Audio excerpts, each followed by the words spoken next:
What's the impact of this in terms of thinking about volumes and prices? So one thing, like when we think about the economic impact, it's probably easiest to understand the volume side. And the reason for that is because when we think about gross domestic product, right, like the amount of production that economy is producing. And that is very much dependent on volumes, right? So you need companies to produce more.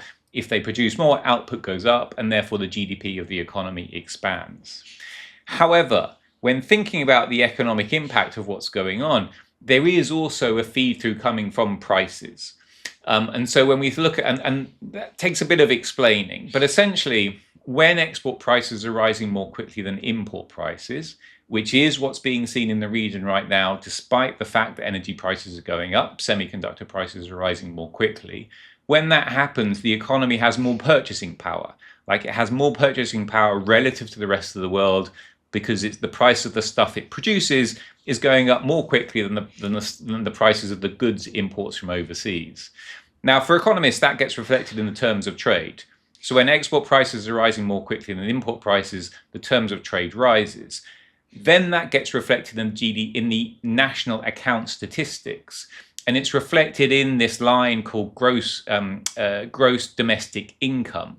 Now, gross domestic income is the difference between what's produced in the economy, which produces a certain amount of income, and then the addition that's coming from the terms of trade, which gives the domestic economy even more purchasing power than it gets just from the output that's being produced. So in this, we need to think about two things.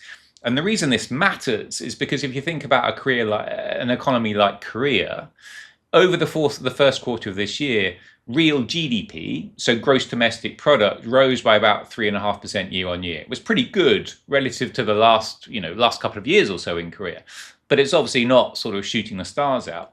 When we look at gross domestic income, so including that impact from the terms of trade, growth per capita was 12.5% year on year, the highest it's been since the late 1980s. So there's really a very big difference in terms of what's happening in economies if we think about volumes and output only, if we also think about what's happening with prices. So that's the reason why prices and the difference between prices and volumes are important.